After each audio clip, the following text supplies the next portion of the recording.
Hello बच्चों, I hope you are doing well. So बच्चों, आज हम आपका जो संडे में टेस्ट हुआ था उसका हम सॉल्यूशन डिस्कस करेंगे। तो आपका मेजर टेस्ट हुआ था, राइट? एंड उस टेस्ट का जो कोड था SPFT 2624 था, ठीक है? तो उसके बारे में हम डिस्कशन करेंगे। वही रहेगा अपना, मैं वन बाय वन क्वेश्चन को सॉल्व करूंगी एंड आप मेरी अप्रोच देखेंगे कि मैम कैसे अप्रोच कर रही हैं, ठीक है? आपने कैसे अप्रोच किया था पेपर में वो भी आप देखेंगे, ठीक है? एंड सबसे ज्यादा बेटा जो जरूरी होता है ना, जितना टेस्ट पेपर देना जरूरी होता है ना, उतना ही ज्यादा जरूरी होता है, इवन उससे कहीं ज्यादा जरूरी होता है उसमें जो भी आपकी मिस्टेक्स हुई है उनको एनालाइज करना। बिकॉज अगर आप सिर्फ टेस्ट देते रहेंगे, अगर आप मिस्टेक्स को एनालाइज नहीं करेंगे तो वो टेस्ट देने का कोई फायदा नहीं होगा, ठीक है? तो अगर आप टेस्ट बहुत ईमानदारी और सिंसेरिटी के साथ देते हैं ना, तो उसी ईमानदारी और सिंसेरिटी के साथ आपको टेस्ट मिस्टेक्स भी एनालिसिस करना है उनका, ठीक है? कि आपने क्या क्वेश्चन गलत किए थे, पहले आप वो क्वेश्चन देखा कीजिए जो आपने अटेम्प्ट तो करे थे लेकिन फिर भी गलत हो गए, ठीक है? क्योंकि मेन कंसर्न तो हमारा वही है ना कि हमने अटेम्प्ट किया बट वो फिर भी गलत हो गए। तो आपको देखना पड़ेगा क्यों गलत हुए, कंसेप्चुअल मिस्टेक था, क्वेश्चन को ही सही से नहीं पढ़ा था, है ना, सिली मिस्टेक्स थी, ये सब आपको देखना होगा। उसके बाद जो आपसे नहीं बने क्वेश्चन, जो आपने स्किप कर दिए थे, वो आपको देखना है कि आपसे क्यों नहीं बने थे। अगर वो नहीं आता था तो उसका कॉन्सेप्ट क्या था उसके पीछे, उसको रिवाइज करो नोट्स में से। आपके पास आपके क्लास नोट्स हैं, वो बहुत अच्छे क्लास नोट्स हैं, ठीक है? तो प्लीज आप उनको अच्छे से पढ़ा कीजिए, वो सफिशिएंट है, ठीक है? कंटेंट वो सफिशिएंट है आपका, जितना भी क्लास नोट्स में आपको करवाया जाता है। उसके अलावा आपको सिर्फ क्वेश्चन प्रैक्टिस और अपनी एनसीईआरटी करनी है, ठीक है?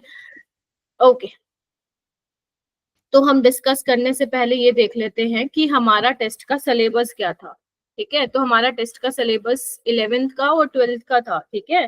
तो 11th में हमारे जो आ रहे थे टॉपिक्स, वो अपना एक तो आयुपेक नोमेनक्लेचर था, ठीक है? उससे क्वेश्चंस आपको देखने को मिले होंगे, जीओसी से क्वेश्चंस थे, हाइड्रोकार्बन से क्वेश्चन थे।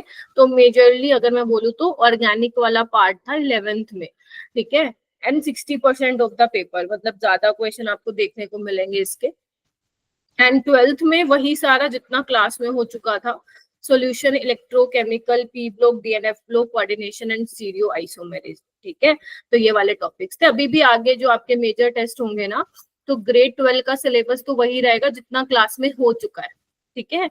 उसके साथ साथ 11th के आपको टॉपिक्स मिलेंगे। तो ये बहुत अच्छा, मैं बोलूंगी, मौका है आप लोगों के पास कि अपना 11th का सिलेबस भी क्या कर लो, रिवाइज कर लो, क्योंकि बाद वो कभी नहीं आएगा, यही टाइम है साथ साथ निपटाने का, ठीक है?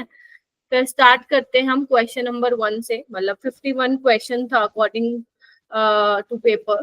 तो सबसे पहले पूछा है मेरा बेटा कि the Ayurveda name of the following. देखो, सबसे पहले तो आपको ये ध्यान रखना है कि अगर आपका साइक्लिक सिस्टम है और उसके बाहर, साइक्लिक रिंग के बाहर कोई आपका फंक्शनल ग्रुप अटैच है, तो वो पेरेंट चेन का पार्ट नहीं होता है। अगर आप सोच रहे हैं मैम नंबरिंग ऐसे करेंगे ना, तो ये बिल्कुल गलत हो जाएगा, ऐसे नहीं करनी है आपको नंबरिंग, ठीक है? तो नंबरिंग किस तरीके से करेंगे, तो कार्बोक्सिलिक एसिड के ग्रुप के साथ ही, यहाँ पे देखो, ठीक है? बट जो आपका ये वाला कार्बन है, ये पेरेंट चेन का पार्ट नहीं होगा। 1 2 3 4 5 6, तो आपका क्या है, ये साइक्लोहेक्सेन कार्बोक्सिलिक एसिड, ठीक है? तो हमने क्योंकि पेरेंट चेन में तो इसको इंक्लूड किया ही नहीं, तो ओइक एसिड तो आप लगा ही नहीं सकते ना मेरा बेटा, ठीक है? तो हम क्या लिखते हैं, कार्बोक्सिलिक एसिड लिखते हैं फिर उस केस में, कार्बोक्सिलिक एसिड। तो ये क्या हो गया हमारा, साइक्लोहेक्सेन कार्बोक्सिलिक एसिड। ऐसे क्वेश्चन पेपर में आते हैं। उसके बाद अगेन 52 क्वेश्चन, ठीक है? Correct IUPAC name of the compound is. देखो बेटा, नीट में हम एक्सपेक्ट कर सकते हैं कि एक क्वेश्चन आयुपिक नेमिंग पे आएगा, ठीक है? तो आपको छोड़ना नहीं है, आयुपिक नेमिंग बहुत ज्यादा डिफिकल्ट नहीं आता है क्वेश्चन, आप कर पाओगे अगर आपने ढंग से पढ़ा हुआ और क्वेश्चन लगाए होंगे प्रीवियस ईयर के। अब यहाँ पे देखो कैसे नंबरिंग करेंगे। देखो, कार्बोक्सिलिक एसिड वाला जो ग्रुप है ना, उसको आप फर्स्ट नंबर देंगे, ये आपको ध्यान रखना चाहिए, ये मोस्ट सीनियर फंक्शनल ग्रुप है, ठीक है? तो इसको अपन पेरेंट चेन में इंक्लूड करेंगे। देखो, पहले तो जिसमें ऑप्शन पे नजर मारो, आप ऑप्शन से भी अच्छा खासा आइडिया लगा सकते हो। जिसमें इसको इंक्लूड नहीं कर रखा उसको तो काटा मारो, देखो इसमें नहीं कर रखा ना, ठीक है, तो हटा दो। तो कैसे नंबरिंग करोगे, 1 2। अब ये डबल बॉन्ड है तो डबल बॉन्ड को भी आपको पेरेंट चेन का पार्ट बनाना है, फिर 4, फिर 5, फिर 6। तो ये वाली पेरेंट चेन आपकी सिलेक्ट होगी। अब यहाँ पे देखो क्या है, 2 3 डाई इथाइल, 2 3 डाई इथाइल, ये रहा देखो मिल गया ना, 2 3 डाई इथाइल, 4 पे हाइड्रोक्सी बिकॉज OH अब सब्सिट्यूएंट की तरह बिहेव कर रहा है, ठीक है, 4 हाइड्रोक्सी हेक्स 2 इन, सेकेंड पोजीशन पे डबल बॉन्ड है, ओइक एसिड। तो इसका क्या होगा, ए करेक्ट ऑप्शन होगा, ठीक है। ओके, नेक्स्ट क्वेश्चन पे चलते हैं। 53, आपको ये रिएक्शन दी हुई है, मैंने आपको क्लास में भी बहुत बार बोला है कि ऐसे सीक्वेंस वाले क्वेश्चन जो है वो काफी ज्यादा आते रहते हैं पेपर में, आगे भी आएंगे। तो ये आपका हाइड्रोकार्बन से है बेसिकली क्वेश्चन। तो आपको क्या दिया हुआ है, इथाइन दिया हुआ है, रेड हॉट ट्यूब के साथ जो है इसको रिएक्ट कराया है और 3 मोल लिए हैं। तो बेसिकली एक्स तो आपको पता होना चाहिए इससे क्या बनता है, 3 मोल लिए हैं तो बेंजीन बनता है, ये सबको मालूम होना चाहिए, बहुत पॉपुलर रिएक्शन है। उसके बाद वाई क्या होगा, इसमें क्या डाला है, क्लोरीनेशन की है तो क्लोरोबेंजीन बना देंगे।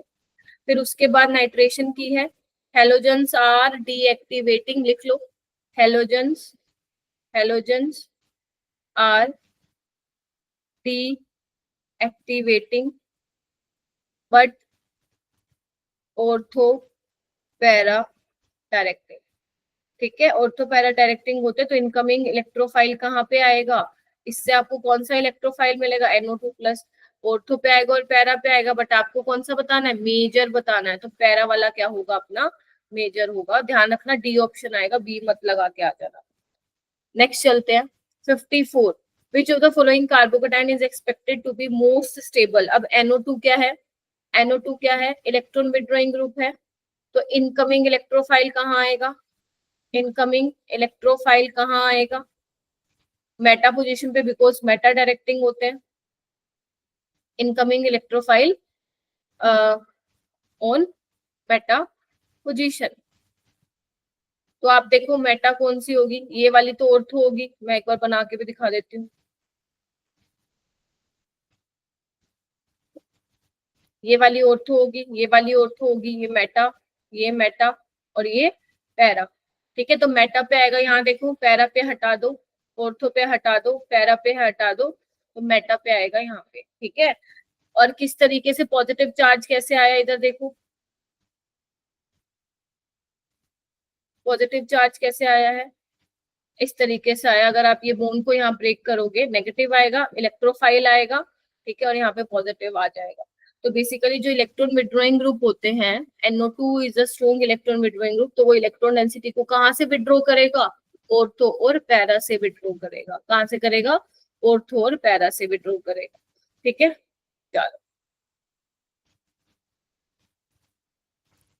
ए आना था इसका। Question number 55, the major product, आप प्लीज जरूर देखिएगा कि आपको एग्जामिनर मेजर प्रोडक्ट के बारे में बोल रहे हैं, माइनर प्रोडक्ट के, वैसे तो जनरली क्वेश्चन में मेजर प्रोडक्ट ही पूछा जाता है, बट फिर भी आपको देख लेना है। The acid catalyse dehydration of 2 pentanol, dehydration पे क्वेश्चन है, 2 पेंटेनॉल बनाओ, 2 पेंटेनॉल, ठीक है। अब देखना क्या होगा, डिहाइड्रेशन होगा। अब तुम्हारे पास एक तो ये ऑप्शन है, ये एल्कीन बना दो, ठीक है, और एक ये वाली ऑप्शन, तो कौन सा बनेगा, ये वाली बनेगी, मोर सब्स्टिट्यूटेड, देखो 1 2 3 4 5, तो ये क्या बन गया आपकी 2 पेंटेन, क्योंकि आपसे बेटा मेजर प्रोडक्ट पूछा था। एसिड कैटेलाइज सबसे पहले वाटर बनेगा, बाहर निकलेगा, कार्बोकेटाइन बनेगा, देन आपका एल्कीन बनेगा।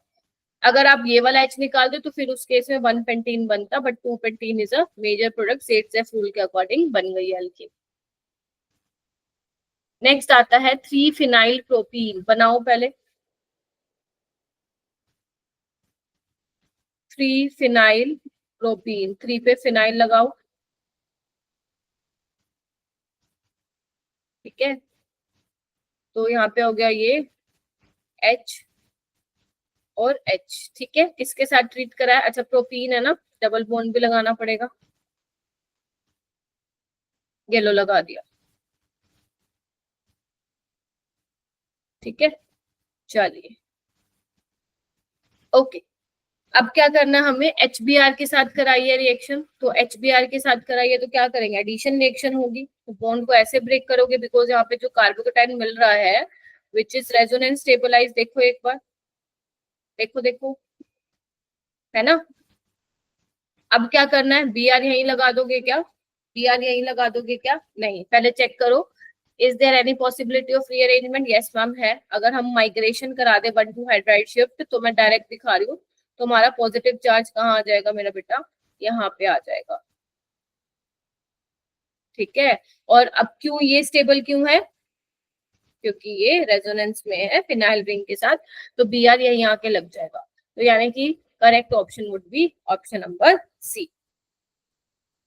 उसके बाद आते हैं कंसिडर द गिवन रिएक्शन, और आपको ये अल्कोहल दिया हुआ है, इसमें सल्फ्यूरिक एसिड डाला हुआ है, तो बेसिकली ये क्या होता है, डिहाइड्रेटिंग एजेंट होता है, सबको पता है यहाँ पे एलिमिनेशन रिएक्शन होने वाली है, ठीक है। और एल्कीन बनानी है मेजर वाली, डिहाइड्रेटिंग एजेंट है, रिएजेंट है, तो क्या करोगे, सबसे पहले कार्बोकेटाइन बनाओगे, तो आपके पास क्या बन जाएगा, ध्यान से देखिए, नियोपेंटाइल अल्कोहल है, SN1 ऐसे नहीं देगा रूम टेम्परेचर पे, ठीक है, ये बिकॉज ये प्राइमरी बन रहा है, आपको चेक करना पड़ेगा क्या यहाँ पे रीअरेंजमेंट हो रही है, हाँ जी मैम 1 to मिथाइल शिफ्ट हो रही है, तो यहाँ पे आएगा कार्बोकेटाइन और CH2CH3, ठीक है। अब क्या करोगे, एलिमिनेशन करा दो, ठीक है, तो क्या बन जाएगा, CH3C, double bond CH, CH3, कौन सा ऑप्शन है देखो, ऑप्शन नंबर डी, टी इसका करेक्ट हो जाएगा। काफी बार मतलब ऐसे ये वाले क्वेश्चन सारे अपन ने किए ही हुए थे, तो अगर आपसे नहीं हुए थे ना, तो इसका मतलब आपने क्लास में ध्यान से नहीं सुना है, प्रैक्टिस नहीं किया है। नेक्स्ट आता है, विच of the following compounds will not undergo Friedel craft reaction easily. Friedel craft में क्या होता है, फ्रीडल क्राफ्ट में बेसिकली कार्बोकेटाइन बनता है, ठीक है।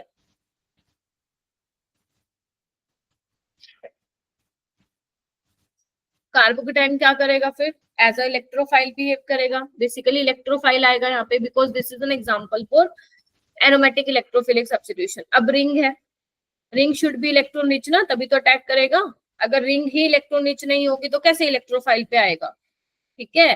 तो यहाँ पे आपका देखो क्यूमीन, क्यूमीन आपका आइसोप्रोपाइल बेंजीन होता है, ठीक है, ये भी इलेक्ट्रॉन रिच है, टॉल्वीन हो गया, साइलिन हो गया, ठीक है। तो ये क्या है आपके यहाँ पे इलेक्ट्रॉन डोनेटिंग ग्रुप लगा हुआ है, तो फ्रीडल क्राफ्ट रिएक्शन दे देंगे, बट नाइट्रोबेंजीन में क्या होता है, इधर देखो, nitrobenzene, nitro group is electron withdrawing group, ठीक है, तो ये तो इलेक्ट्रॉन डेंसिटी खींचेगा ना, इलेक्ट्रोफाइल कैसे आएगा, तो यहाँ पे इजिली नहीं होगी, ठीक है।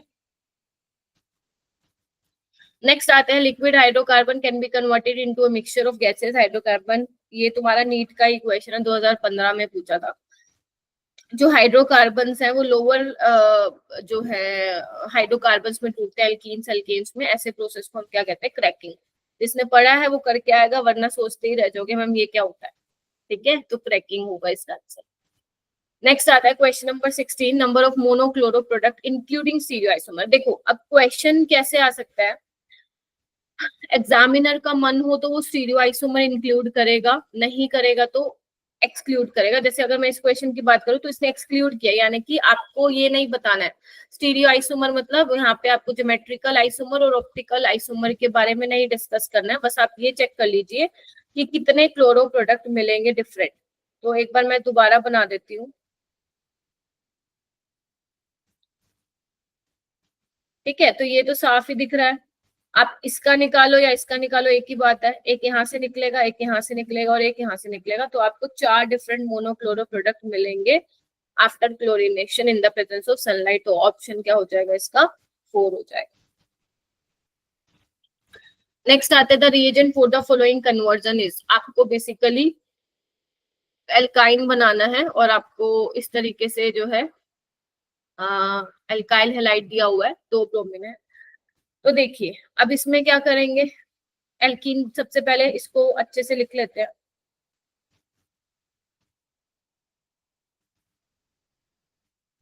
ठीक है, तो सबसे पहले इसमें हम डालते हैं alcoholic KOH, because alcoholic KOH क्या करता है, बेस है, H+ को निकालेगा, ठीक है, और क्या करेगा, Br को निकालेगा, तो क्या बन जाएगा, Br CH double bond CH2, ठीक है, बन गया।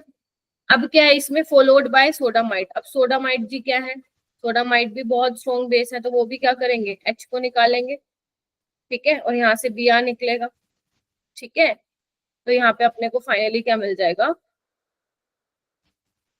Ethyne.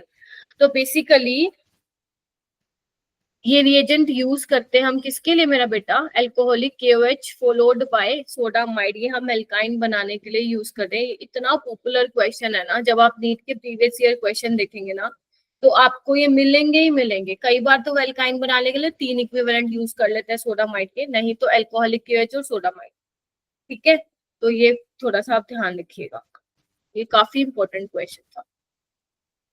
Which of the following will give anti-Markovnikov product? Anti-Markovnikov product क्या होता है, anti-Markovnikov product ये कहता है, मतलब anti-Markovnikov rule ये कहता है कि जो रिएजेंट का नेगेटिव पार्ट है, जैसे HBr है, वो नेगेटिव पार्ट वहां जाएगा जहां पे नंबर ऑफ हाइड्रोजन ज्यादा है। तो यहाँ पे देखो, ध्यान से देखना, विल गिव एंटी-मार्कोनिकोव, अगर यहाँ पे आप बनाते हो ये बनेगा, ठीक है, आप यहाँ लगाओ एक ही बात है, ठीक है, तो इवन आप अगर पेरोक्साइड नहीं भी लेते, HBr लेते हो, तब भी फिर यही बनने वाला है। यहाँ पे देखो HI पेरोक्साइड, पहली बात है HI पेरोक्साइड की प्रेजेंस में तो एंटी मार्कोनिकोस होता ही नहीं है, मार्कोनिकोस होता है, तो उसमें क्या बनेगा, उसमें ये बनेगा, ठीक है।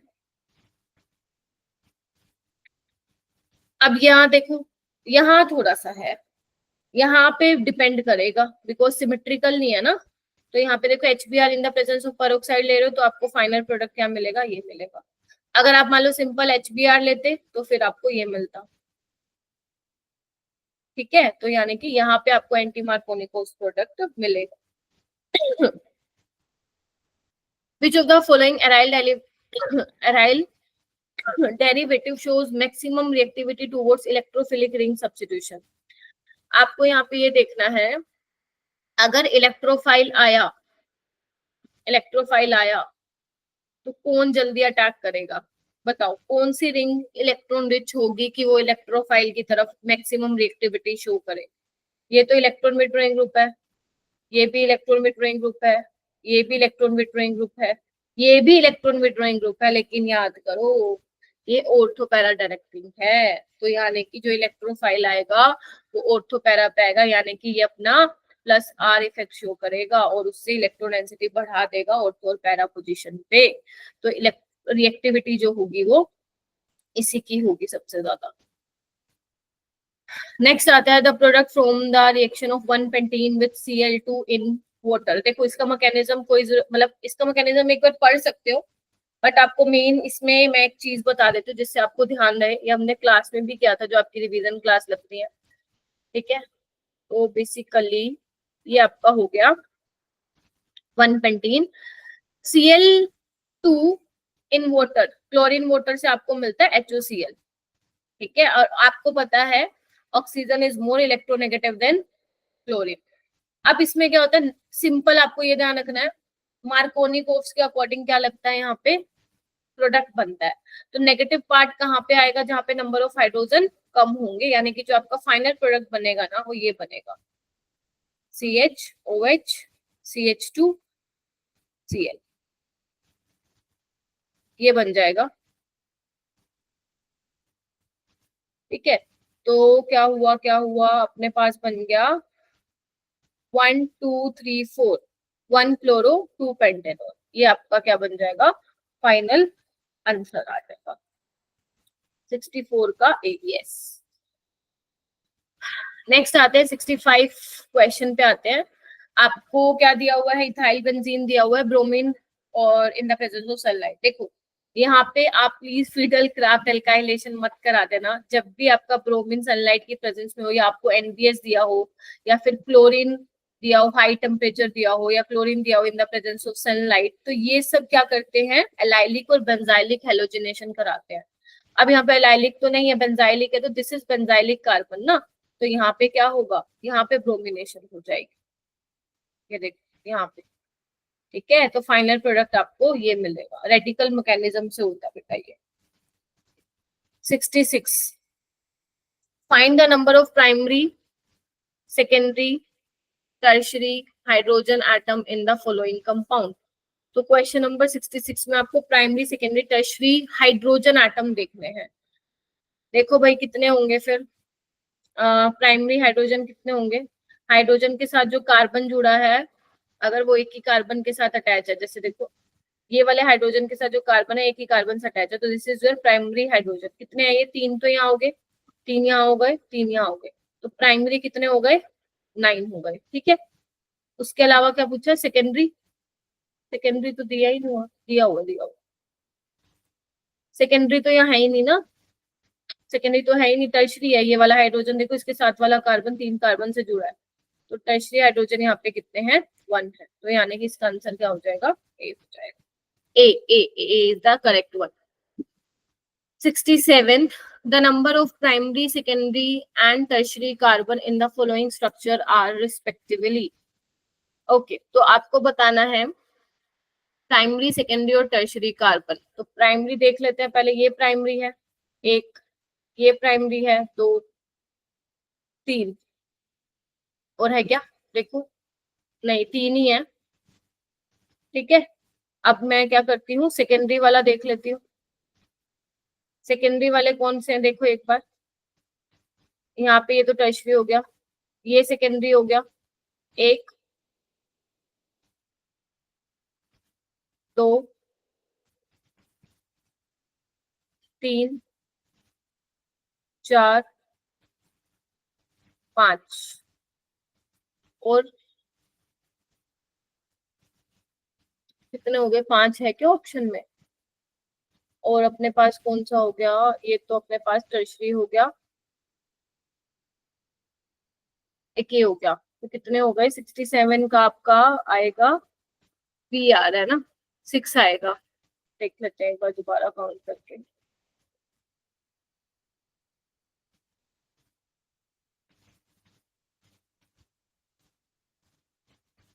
एक, ठीक है देखते जाओ, कार्बन 2 कार्बन से अटैच है, 2, यहाँ पे 3 है, यहाँ पे 3 है, छोड़ दो, ये 3 हो जाएगा, ये 4 हो जाएगा, और यहाँ पे ओके ओके ओके, ठीक है 5 हो जाएगा। ठीक है, और अपने पास कहाँ है, ये हो जाएगा 6, ये देखो ये वाला यहाँ से जुड़ा हुआ है, यहाँ से। ठीक है, तो सेकेंडरी हो जाएगा 6।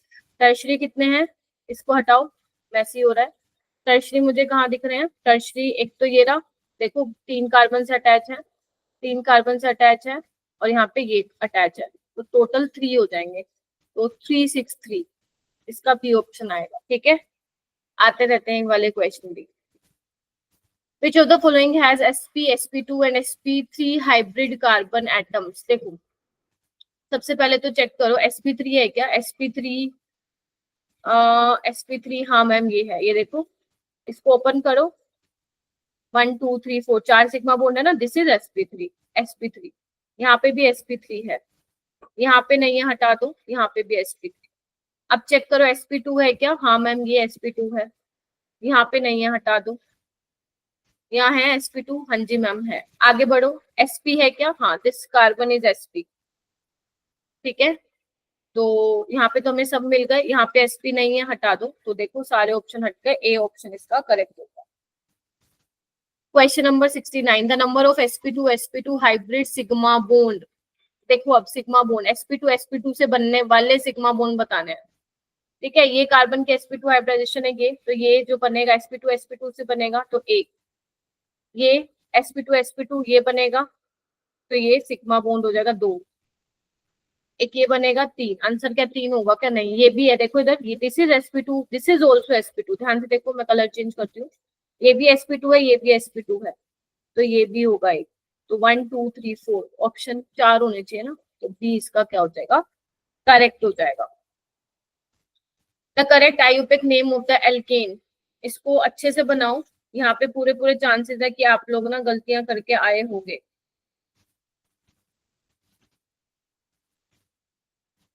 ठीक है, अब नंबरिंग देखो कहाँ से करोगे। अगर तुम सोच रहे हो मैम यहाँ से कर देते हैं, 4 5 6, 6 कार्बन की चेन मिलेगी। इधर आओ अब, अगर मैं नंबरिंग यहाँ से करूँ 1 2 3 4 5 6 7, देखो मुझे 7 कार्बन की चेन मिल रही है, तो दिस इज करेक्ट। तो यहाँ पे क्या लिखा हुआ है, 3 5 पे 3 5 di methyl, di methyl, 7 carbon है हेप और सिंगल सिंगल बॉन्ड है एन, तो यानी कि इसका ऑप्शन हो जाएगा सी, 3 5 di methyl heptane. The correct IUPAC name of the following, तो यहाँ पे कैसे करोगे, कार्बोक्सिलिक एसिड है, नंबरिंग वहीं से करोगे 1 2 3, तो आप देखो क्या होगा, यहाँ पे हो जाएगा आपका 2 3 डाई ऑक्सो, इसको सी डबल बॉन्ड ओ को ऑक्सो लिखेंगे, प्रोपेनोइक एसिड। ठीक है, तो यानी कि इसका करेक्ट ऑप्शन क्या हो जाएगा, ये आपने देखा होगा काफी सारे आयुपेक नेमिंग के क्वेश्चन। ठीक है, नेक्स्ट आता है डिक्रीजिंग माइनस आई इफेक्ट। तो बताओ भाई, सबका सबसे स्ट्रॉन्ग माइनस आई इफेक्ट किसका है, NO2 का है, फिर CN का है, फिर Cl का होगा, फिर NH2। आपके पास सीरीज लिखवाई हुई है माइनस आई की, आपको मालूम रहना चाहिए। तो सेकंड, फिर फर्स्ट, फिर फोर्थ और फिर थर्ड, तो इसका डी ऑप्शन करेक्ट हो जाएगा 72 का।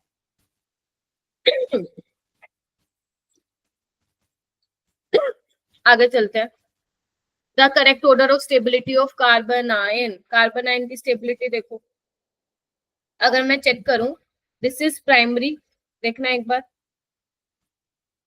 ठीक है, this is primary carbon ion, this is secondary, primary वाला सेकेंडरी से ज्यादा होता है, यानी कि फर्स्ट वाला सेकंड से ज्यादा होगा, फर्स्ट सेकंड से ज्यादा, फर्स्ट सेकंड से ज्यादा, फर्स्ट सेकंड से ज्यादा, यहाँ पे उल्टा है, तो ये हट गया इस तरीके से। उसके बाद यहाँ पे अगर मुझे दिख रहा है तो दिस इज योर एरोमेटिक, तो भाई साहब एरोमेटिक तो सबसे आगे रहेगा, एरोमेटिक तो सबसे आगे रहेगा। और यहाँ पे देखो, यहाँ पे रेजोनेंस हो रही है, फिर उसके बाद रेजोनेंस वाला आ जाएगा, तो थर्ड वाला सबसे ज्यादा है, तो थर्ड, फिर फोर्थ, फिर फर्स्ट, फिर सेकंड, ये होगा इसका correct. The following compounds differ in respect of, इनकी फिजिकल अब कैसे पता लगाओगे, पहले तो चेक करना है क्या। एक काम करते हैं, इसको तुम ना 180 से घुमा दो, घुमा दो 180 से। अगर तुम 180 से घुमाओगे ना, यही बन जाएगा, देखो मैं बना के दिखाती हूँ। ये यहाँ, ये ऐसे है ना, ये यहाँ पे आ जाएगा, जो डैश पे है वो वेज पे आ जाएगा। ठीक है, जो वेज पे है वो डैश पे आ जाएगा। ठीक है, ये डैश पे आ जाएगा, ये वेज पे आ जाएगा, और ये भी वेज पे आ जाएगा। देखो, अगर तुम नोटिस कर पा रहे हो, फर्स्ट और सेकेंड अगर मैं लिखूं, they are enantiomer mirror images of each other, non superimposable, तो इन एंशियोमर होंगे, इन एंशियोमर की फिजिकल केमिकल प्रॉपर्टी सेम होती है। ठीक है, तो क्या करेंगे, लेकिन प्लेन पोलराइज लाइट को क्या करेंगे, अलग अलग डायरेक्शन में रोटेट करेंगे, तो इसका सी आंसर आ जाएगा। तो पहले आपको यही पता लगाना था ये है क्या। ठीक है,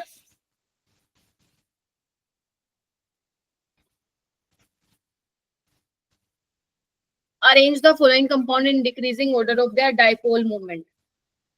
डाइपोल मूवमेंट किस पे डिपेंड करेगा, पोलैरिटी पे। वैसे तो ना बहुत सारे ऐसे डाइपोल मूवमेंट के क्वेश्चन है जिसमें अलग अलग कॉन्सेप्ट्स लगते हैं, पर मैं इस क्वेश्चन की अगर बात करूं तो यहाँ पे अगर आप नोटिस करो तो यहाँ पे ग्रुप्स अलग अलग लगा हुआ है, यहाँ पे nitro group, chlorine group, bromine, iodine, तो ये आप इलेक्ट्रोनेगेटिविटी के बेसिस पे आराम से कर सकते हो। ठीक है, ठीक है, तो किसमें होगी सबसे ज्यादा पोलैरिटी, देखो किसमें इलेक्ट्रोनेगेटिविटी डिफरेंस ज्यादा होगा, नाइट्रोजन इज मोर इलेक्ट्रोनेगेटिव, ज्यादा खींचेगा, है ना, डायपोल मूवमेंट ज्यादा होगा। उसके बाद Cl, फिर Br, फिर I, तो यानी कि सबसे ज्यादा डायपोल मूवमेंट क्या होगा, जहाँ पे सबसे ज्यादा इलेक्ट्रोनेगेटिविटी डिफरेंस होगा, यानी कि फर्स्ट वाले का। फिर क्लोरीन ज्यादा इलेक्ट्रोनेगेटिव है, फिर ब्रोमीन, फिर आयोडीन, तो फर्स्ट, सेकंड, थर्ड, फोर्थ इसका करेक्ट ऑप्शन हो जाएगा। ठीक है,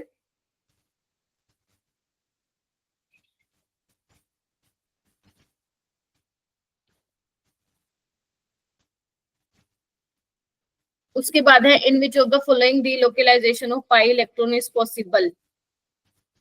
देखो भाई, किसमें डीलोकेलाइजेशन पॉसिबल है, बना के दिखाती हूँ।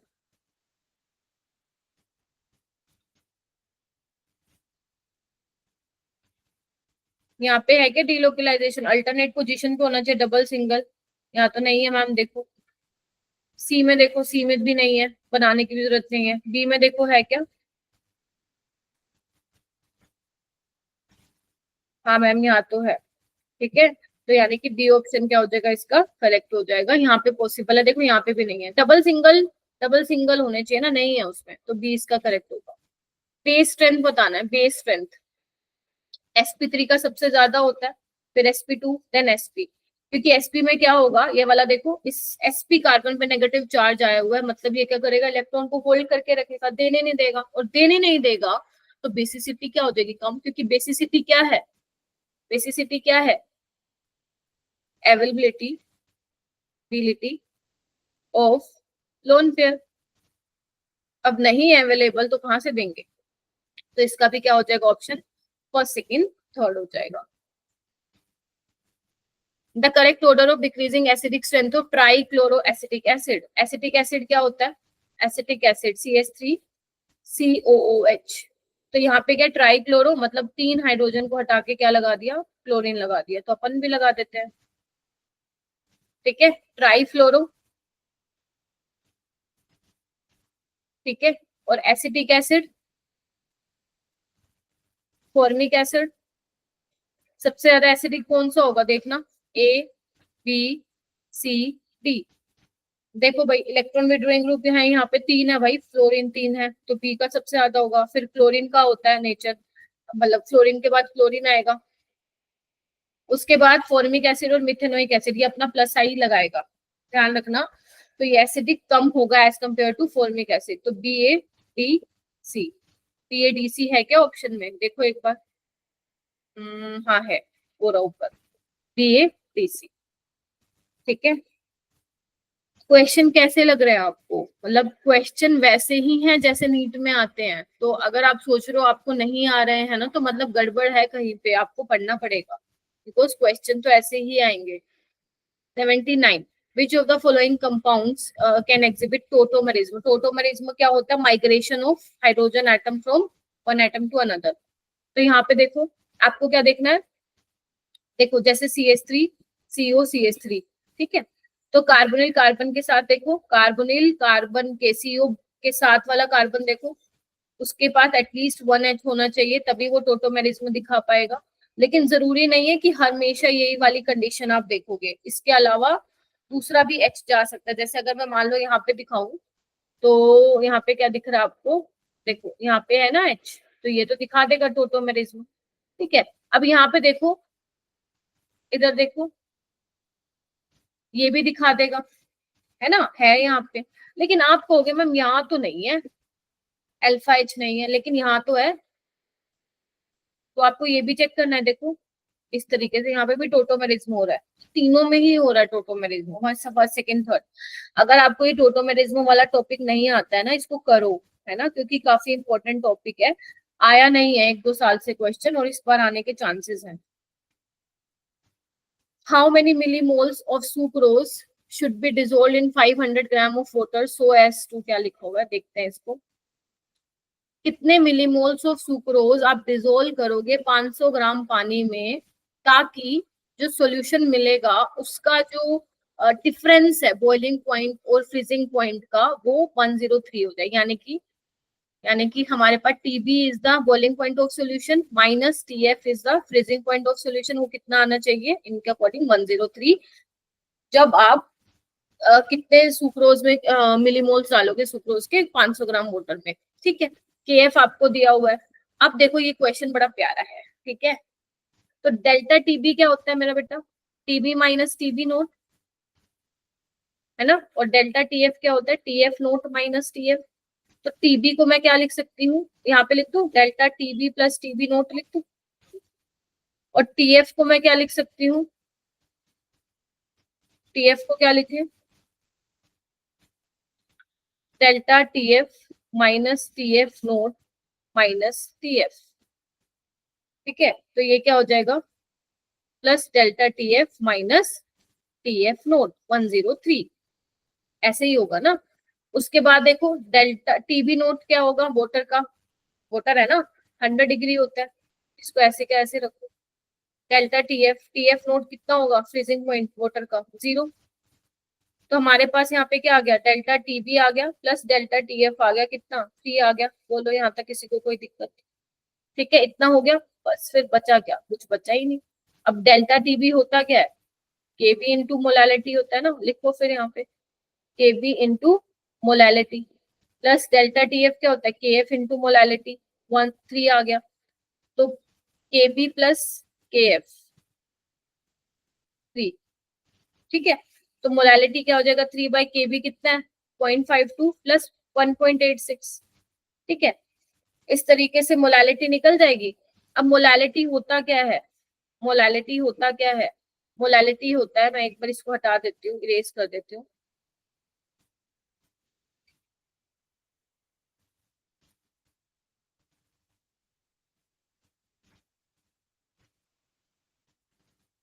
मोलालिटी क्या होता है, number of moles of solute mass of solvent in KG. ठीक है, तो आपके पास 500 है, केजी में चेंज कर लेना, ऊपर 1000 से मल्टीप्लाई कर देना। नाउ आपके पास मोलालिटी आ गई कितनी, देखो 3/0.52 कितना हो गया ये 8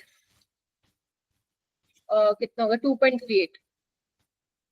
ठीक है, तो यहाँ से आपके नंबर ऑफ मोल्स निकल जाएंगे, लेकिन आपको मिली मोल्स में निकालना है तो आप मिली मोल्स निकाल सकते हो। ठीक है, तो यानी कि इसका ऑप्शन हो जाएगा जब आप सोल्व करेंगे 630। इस तरीके से सोल्व करना था, थोड़ा क्वेश्चन की स्टेटमेंट को आपको ध्यान से पढ़ना था, बाकी तो हो जाएगा। If osmotic pressure of 1 molar, ये भी अच्छा क्वेश्चन है। If osmotic pressure of 1 molar concentration दी हुई है एक्वा सॉल्यूशन किसका, सल्फ्यूरिक एसिड का, 500 केल्विन टेम्परेचर पे, इतना ऑस्मोटिक प्रेशर दिया हुआ है, आपको के निकालना। अब देखो, अब आपको ना थोड़ा सा यहाँ पे सोचना पड़ेगा कि किस तरीके से क्वेश्चन यहाँ पे जो है वो सोल्व होगा। ठीक है, देखो अपने पास ऑस्मोटिक प्रेशर क्या होता है, पाई इज इक्वल टू, अगर आपको कुछ भी समझ में नहीं आ रहा ना, बस ये देखो कि यहाँ पे फॉर्मूला क्या लग रहा है, अपने आप बनता जाएगा, ध्यान से देखो। Pi is equal to iota C R T, this is the formula for osmotic pressure. क्या आपको यहाँ पे क्या क्या दे रखा है, क्या क्या निकाल सकते हो, सोचना। पाई दिया हुआ है,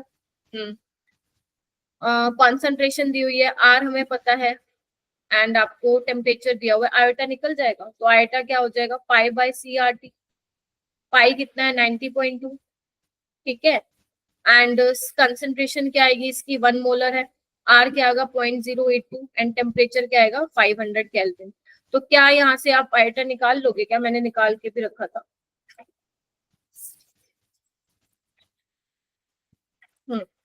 एंड निकाल के रखा था, वो आ रहा है अपना 2.2। जब आप निकालोगे तो ये आ रहा आएगा 2.2। ठीक है, और क्या कर सकते हैं अब हम यहाँ पे, के ए पे जाना है, तो के ए पे जाने के लिए और क्या चाहिए, फॉर्मूला क्या होता है, डिसोसिएशन है ना, H2SO4, H2SO4 का डिसोसिएशन कराओगे 2H प्लस SO4 2 नेगेटिव। ठीक है, तो आयोटा क्या होगा 1 plus n minus 1 into alpha, यानी कि n क्या होगा 3, तो 1 प्लस 2 एल्फा 2.2, तो ये कितना हो जाएगा 1.1 और अल्फा हो जाएगा 1 पॉइंट कितना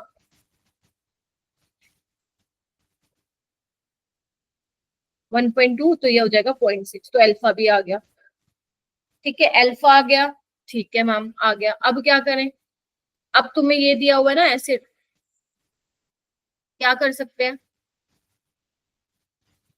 वही मान के चलना पड़ेगा। स्टार्टिंग में कंसंट्रेशन सी है, ये 0 0 होगी, ये सी माइनस फिर सी अल्फा होगी, तो ये 2C अल्फा होगी, ये सी अल्फा होगी। तो के ए क्या हो जाएगा 2C अल्फा का स्क्वायर, सी अल्फा नीचे हो जाएगा C1 माइनस अल्फा। आप देख रहे हो क्वेश्चन बहुत बड़ा, हालांकि नीट में इतना बड़ा नहीं आएगा, बट आप कॉन्सेप्ट देखो, काफी प्यारा कॉन्सेप्ट है। इसमें से आप इस क्वेश्चन में ना एग्जामिनर ने काफी सारी चीजें देख ली, आपको आती है नहीं, ऑस्मोटिक प्रेशर का फॉर्मूला आता है या नहीं, आयोटा का आता है या नहीं आता, ठीक है, के ए निकालने आता है या नहीं। तो के ए क्या हो जाएगा, देखना एक बार, 4C² alpha square C alpha C1 minus alpha. ठीक है, एक सी से तो एक सी हटा देती हूँ मैं, है ना, ये हटा दिया। और ये अल्फा क्यूब हो जाएगा। ठीक है, अब निकाल लेते K4। कंसंट्रेशन हमें पता है, अल्फा निकाल ली 0.6 into 0.6 into 0.6 divide by 1 minus 0.6.4। तो अब आप इसको सोल्व करेंगे ना तो 2.16 इसका आंसर आ जाएगा। ठीक है, इतना मुश्किल नहीं है। आप क्वेश्चन देखिए कि क्वेश्चन में पूछा क्या हुआ है, बस जो पूछ रखा है लिखते जाओ आंसर आता जाए। नेक्स्ट है 82। If N aqua solution of NaCl, okay, NaCl का एक्वा सोल्यूशन है, जब उसको आप इलेक्ट्रोलाइज करो यूजिंग इनर्ट इलेक्ट्रोड, तो क्लोरीन गैस आपकी निकलेगी एनोड पे और H2 निकलेगी कैथोड पे। देखो, अगर NaCl है तो Na प्लस और Cl नेगेटिव में टूटेगा, एक्वस है तो वाटर होगा H प्लस और OH नेगेटिव। तो ये कैथोड पे कौन जाएगा, कैसे आप डिसाइड करोगे? Na प्लस और H प्लस में से रिडक्शन पोटेंशियल देखो किसका ज्यादा होता है, इसका 0 होता है, इसका माइनस में होता है, तो इसका रिडक्शन पोटेंशियल ज्यादा होगा, ये अपने आप को रिड्यूस करेगा, मतलब इलेक्ट्रॉन लेके H2 में कन्वर्ट करेगा, तो H2 तो कैथोड पे जाएगा, ये बिल्कुल ठीक है।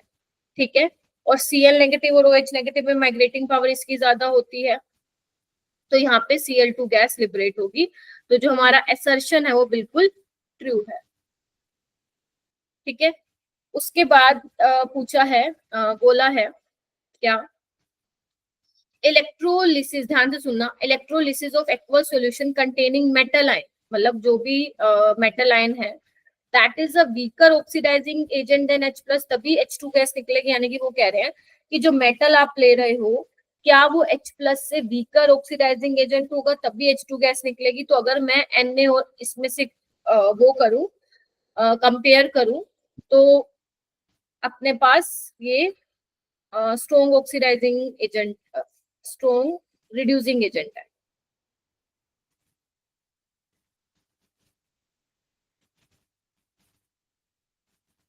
ठीक है, तो रिड्यूसिंग एजेंट मतलब क्या होगा, दूसरों को रिड्यूस करेगा, खुद को ऑक्सीडाइज करेगा, यानी कि ये वीकर ऑक्सीडाइजिंग एजेंट है ना, यही मतलब हुआ ना। और ये स्ट्रॉन्ग ऑक्सीडाइजिंग एजेंट है। बात तो ठीक होगी ना कि जो मेटल आयन है वो H प्लस से वीकर ऑक्सीडाइजिंग एजेंट है ना। वीकर ऑक्सीडाइजिंग एजेंट का मतलब क्या होगा, स्ट्रॉन्ग रिड्यूसिंग एजेंट, तो दूसरों को रिड्यूस करेगा, खुद को ऑक्सीडाइज करेगा। तो ये बात बिल्कुल ठीक है। तो स्टेटमेंट और स्टेटमेंट 2 दोनों ही सही है, and statement 2 is A correct explanation for statement 1। ठीक है, उसी को तो देख के हम बता रहे हैं कि कौन जाएगा। ठीक है, तो 82 का अपने पास क्या आ जाएगा, ए आ जाएगा। आगे चलते हैं।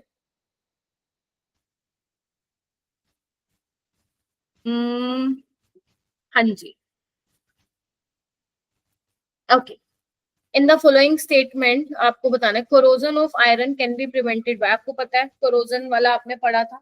तो अगर आपको आयरन पे जंग लगने से बचाना है तो काफी सारे मेथड्स थे, उसमें से एक इन्होंने लिखा हुआ है कि हम क्या करते हैं ना, किसी एक ऐसे मेटल के साथ कनेक्ट कर देते हैं जिसका रिडक्शन पोटेंशियल क्या हो, लेस देन FeO। मान लो मैग्नीशियम ले लो या जिंक ले लो, ठीक है, तो वो क्या करेंगे, दूसरों को रिड्यूस करेंगे, खुद को ऑक्सीडाइज करेंगे। ठीक है, तो बिल्कुल ठीक है। यहाँ पे corrosion of iron can be prevented bye connecting, तो अगर आपको कोरोजन बचाना है तो आप एक ऐसे मेटल से कनेक्ट कर दो जिसका रिडक्शन पोटेंशियल क्या होगा, आयरन से कम होगा। ठीक है, आयरन से कम होने का मतलब क्या है कि वो क्या होगा, खुद को ऑक्सीडाइज करना चाहेगा, रिड्यूस नहीं करना चाहेगा, तो वो आयरन को बेसिकली बचा लेगा। तो ये तो सही है। फिर वो कह रहे हैं कि the metal having lower standard electron potential get reduce preferentially, नहीं, जिनका रिडक्शन पोटेंशियल ज्यादा होता है वो रिड्यूस करने की टेंडेंसी रखते हैं, तो ये फॉल्स हो जाएगा। assertion is true, reason is false, यानी कि सी का ये रहा। नेक्स्ट है 84, गिवन स्टैंडर्ड इलेक्ट्रोड पोटेंशियल आपको दिए हुए हैं, आपको इसके लिए निकालना है। देखो, ये वाले क्वेश्चन काफी बार करते हो तुम। Fe2 प्लस, आप ये देखिए फाइनल इक्वेशन क्या है, फाइनल इक्वेशन मेरे पास ये है। अब आप देखो कि बनेगी कैसे, मेन काम आपका ये है। जो पहली वाली रिएक्शन है आयरन 2 प्लस, उसमें यहाँ पे आना चाहिए ना, देखो, क्योंकि मुझे फाइनल में यहाँ चाहिए, तो इसका जो ये रिडक्शन पोटेंशियल दिया हुआ है -0.440, इसको भी आपको चेंज करना पड़ेगा। ठीक है, उसके बाद Fe3 प्लस लेफ्ट में आना चाहिए, हाँ मैम लेफ्ट में ही आना चाहिए। ठीक है, इसका -0.036 दिया हुआ है। ठीक है, अब क्या करेंगे, देखो बन गई क्या, Fe से Fe गया, हाँ मैम बन गई।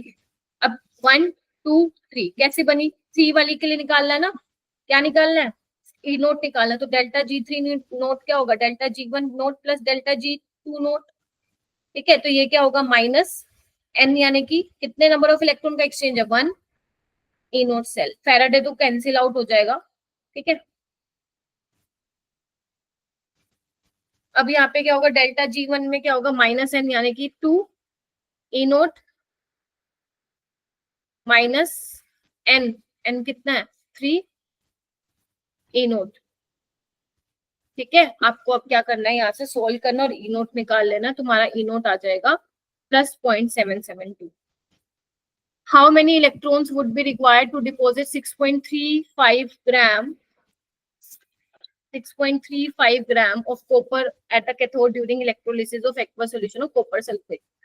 कॉपर सल्फेट बोले तो कॉपर +2 में है, तो कॉपर +2 क्या करेगा, 2 इलेक्ट्रॉन लेके कॉपर में चेंज होगा। देखो, ठीक है, तो आपको बताना है कितने इलेक्ट्रॉन्स चाहिए होंगे to deposit 6.35 gram of copper. ठीक है, तो कैसे करेंगे, तो मुझे यहाँ पे दिख रहा है, जब मैं चाहती हूँ कि 63.5 ग्राम डिपॉजिट हो, तो मुझे कितने इलेक्ट्रॉन चाहिए, 2 इंटू एवोगैड्रो नंबर। तो जब मुझे 6.35 ग्राम डिपॉजिट कराना है, तो कितने चाहिए होंगे, 2 into N A by 63.5 into 6.35। बोलो, ये कैंसिल आउट हो जाएगा, तो ये कितना आ जाएगा, एन ए बाय 5 आ जाएगा। है क्या ऑप्शन में, हाँ मैम है, तो यहाँ पे सी ऑप्शन आ जाएगा। काफी प्यारा क्वेश्चन था, सिंपल सा। नेक्स्ट है 86, आयनिक रेडियाई, एंटीमनी, बिस्मथ और आर्सेनिक। डाउन द ग्रुप क्या होता है, नाना पटेकर, ऐश्वर्या, सब्यमा। डाउन द ग्रुप क्या होता है, साइज बढ़ता है, तो यानी कि बिस्मथ किसका ज्यादा होगा, सबसे ज्यादा बिस्मथ का, फिर एंटीमनी का और फिर आर्सेनिक का। ठीक है, इन the following question conductivity of solution is greater than the pure solvent. ये तो बात ठीक है, क्योंकि सॉल्यूशन में आयंस होंगे, आयंस की मूवमेंट की वजह से ये क्या करेंगे, इलेक्ट्रिसिटी कंडक्ट करेंगे। क्यों करेंगे, डिपेंड करता है number of ions present in solution. तो दोनों ही ट्रू है, reason is the correct explanation of assertion। Which one is the correct order of size of iodine species? तो आपको पता है जो अनायनिक स्पीसीज होती है उसकी रेडियाई ज्यादा होती है। ठीक है, न्यूट्रल से देन सबसे कम होती है एटायनिक की। तो आप देख लो कौन सा ऑर्डर होगा, ये ज्यादा होगा। नेक्स्ट है pick out the wrong statement. Nitrogen has the ability to form pi pi bond with itself. बिल्कुल ठीक है भाई, पाई पाई पी पाई तो बनाता ही है। बिस्मथ मेटेलिक बॉन्ड बनाता है, बिल्कुल ठीक है। Nitrogen because down the group metallic character बढ़ता है। डी देखो, nitrogen has the first higher first ionization enthalpy when compare to other elements. बिल्कुल ठीक है, साइज छोटा है, आयनाइजेशन एनर्जी ज्यादा होगी। Catenation tendency is higher in nitrogen. नहीं भाई, वैकेंट डी और वाइटल नहीं होते हैं, बेचारा कैटिनेशन टेंडेंसी इतनी ज्यादा इसकी नहीं है, इससे ज्यादा तो फास्फोरस की है। उसके बाद the following mechanism has been proposed. ये आपको एक मैकेनिज्म दिया है, बोला है कि second step rate determining step है, तो आपको ऑर्डर बताना है एनओ के रिस्पेक्ट में। Slowest step is the rate determining step. तो सेकंड के लिए अगर आप रेट लो लिखेंगे तो कैसे लिखेंगे, NO B R two NO. क्या यही हो जाएगा क्या, नहीं, पहले चेक करो कोई इंटरमीडिएट तो नहीं है। हाँ ma'am, NO B R two हमारा इंटरमीडिएट है, तो इसको हटाना पड़ेगा। तो इक्विलिब्रियम कांस्टेंट क्या होगा, NO B R two product by reactant. ठीक है, तो एनओ बी आर टू क्या हो जाएगा, K equilibrium into NO B R to.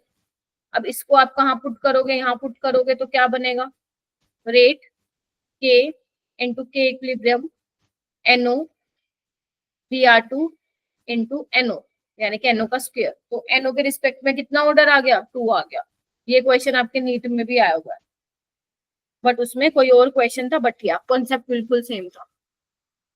उसके बाद है the rate constant for a particular reaction आपको दिया हुआ है। 100 डिग्री सेल्सियस पे इतना दिया हुआ है रेट कांस्टेंट, 150 पे आपको इतना दिया हुआ है। What is the energy of activation in kilo joule. क्या होता है formula, log K2 by K1 minus EA by 2.303 R 1 by T2 minus 1 by T1। ये फॉर्मूला आपको लगा लेना है इसके अंदर। तो क्या बनेगा log K2। अगर मेरा टेम्परेचर T2 कितना है 150, तो कितना हो जाएगा, केल्विन में चेंज करना पड़ेगा 423 केल्विन, और T1 कितना हो जाएगा 373। तो log K2 कितना हो जाएगा 1.3 इंटू 10⁻³ K1 कितना हो जाएगा 1.3 इंटू 10⁻⁻4 माइनस ये तो निकालना है 2.303। R को मैं कहूंगी 25/3 लिखो, कैलकुलेशन में आसानी होगी। ठीक है, 1/T2 यानी कि 423 माइनस 1/373। अब आपको क्या करना है, सोल्व करना पड़ेगा। ठीक है, सोल्व करना तो आपका काम है, सोल्व आपको करना पड़ेगा। ठीक है, यहाँ पे देखो ना, -3 + 4, ये तो log 10 ही बन जाएगा देखो, और log 10 1 होता है, तो आधी तो यही तुम्हारी आसान हो गई। ठीक है, उसके बाद तुम्हें क्या करना है, सोल्व करना है इसको। हो जाएगा क्या, 423 में से 373 गए, कितने बच गए तुम्हारे 50। ठीक है, तो वो 25 पे कैंसिल हो जाएगा। तो इस तरीके से तुम्हें सोल्व करना है इसको। जब तुम सोल्व करोगे ना, अराउंड 60 आंसर आएगा।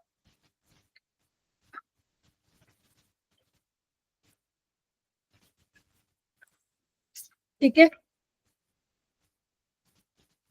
विच one of the following arrangement of ion in order of increasing strength. देखो, जितना रिड्यूसिंग एजेंट, जितना lower the oxidation state, higher will be the, या greater, more will be the reducing agent. ठीक है, जैसे अगर मैं बात करूं पोटेशियम डाइक्रोमेट की, तो इसमें क्या है, क्रोमियम +6 में, तो ये अपने आप को रिड्यूसिंग एजेंट का मतलब क्या होता है, दूसरे को रिड्यूस करे, खुद को ऑक्सीडाइज करे। इसकी तो मैक्सिमम ही +6 है, और क्या जाएगा। ठीक है, तो ये तो सबसे बाद में होगा, तो ये तो हटा दो। अब क्रोमियम +2 और क्रोमियम +3 में क्या होगा, +2 +3 +6 में जा सकता है, +3 +6 में जा सकता है। तो यानी कि क्रोमियम +2 ज्यादा स्ट्रॉन्ग रिड्यूसिंग एजेंट होता है। ठीक है, क्रोमियम +3 से। Which of the following pair of transition metal oxides amphoteric, याद रखो, डायरेक्ट V2O5 और Cr2O3 आपके एम्फोटेरिक होते हैं एनसीईआरटी की line. Which of the following statement is incorrect? Complex देखो ये वाला, क्या ये हाइड्रेट दिखाएंगे, हाँ मैम वाटर है। आयनाइजेशन दिखाएंगे, हाँ मैम क्लोरीन और ब्रोमीन को आप एक्सचेंज कर दो। ये वाला कॉम्प्लेक्स देखो, हाइड्रेट दिखाएंगे, हाँ मैम वाटर है, दिखा सकता है। इसको देखो, आयनाइजेशन दिखाएगा, हाँ मैम NO2 और Cl को अगर चेंज कर दोगे। लिंकेज आइसोमेरिज्म दिखाएगा, है ना, NO2 है, ONO से ऑक्सीजन से भी कनेक्ट हो सकता है। ये देखो, complex can not show coordination, अरे नहीं करेगा ना, देखो ना, बिल्कुल करेगा। कोऑर्डिनेशन क्या होता है, लिगेंड्स का एक्सचेंज होता है। ठीक है, लेकिन ध्यान रखना ऑक्सीडेशन स्टेट क्या रहनी चाहिए, सेम रहनी चाहिए, तो ये कोऑर्डिनेशन आइसोमेरिज्म शो करेगा। ठीक है, हो जाएगा। चलो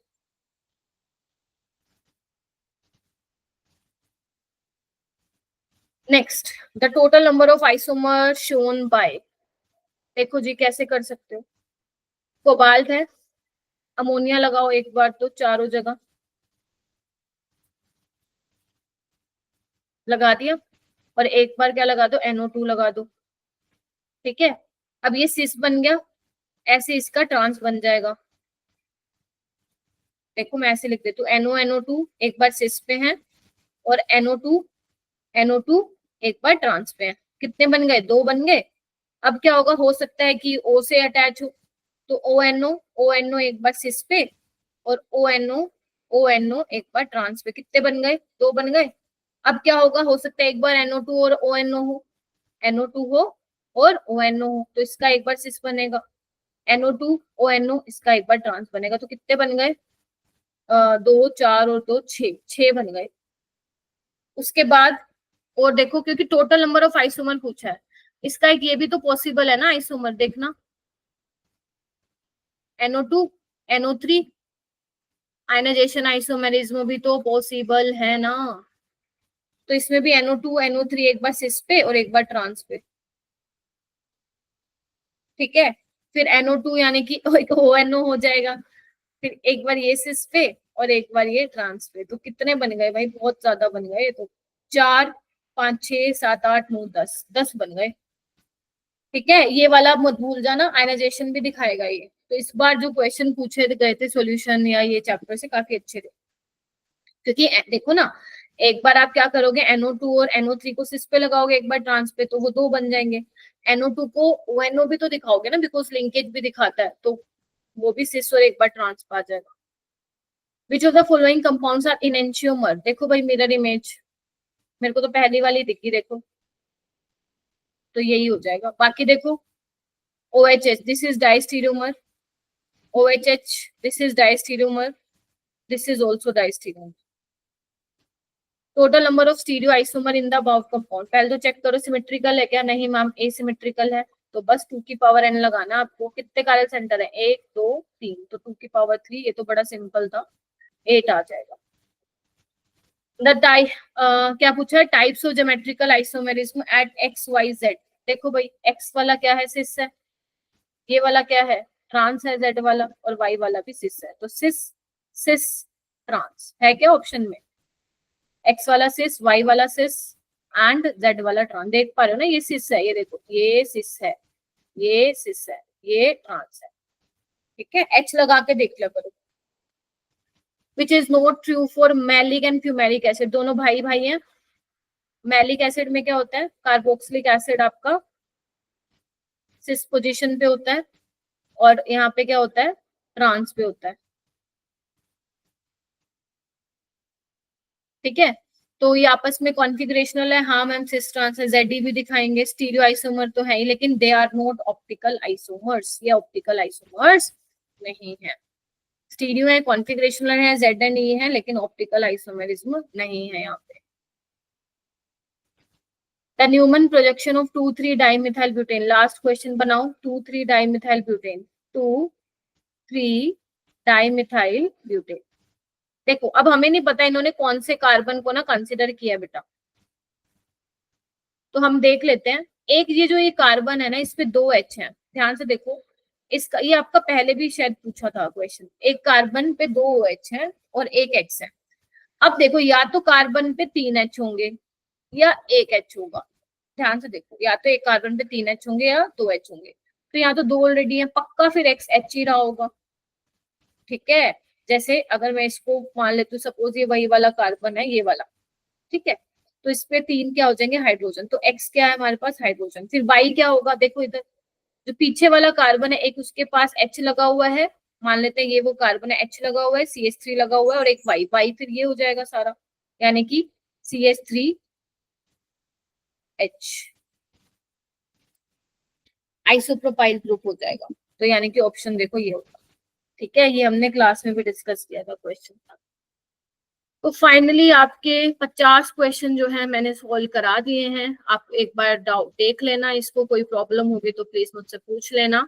ठीक है, और बाकी पढ़ते रहो, अच्छे से पढ़ते रहो, सिंसियरिटी के साथ, मेहनत के साथ पढ़ते रहो, ईमानदारी से टेस्ट दिया करो।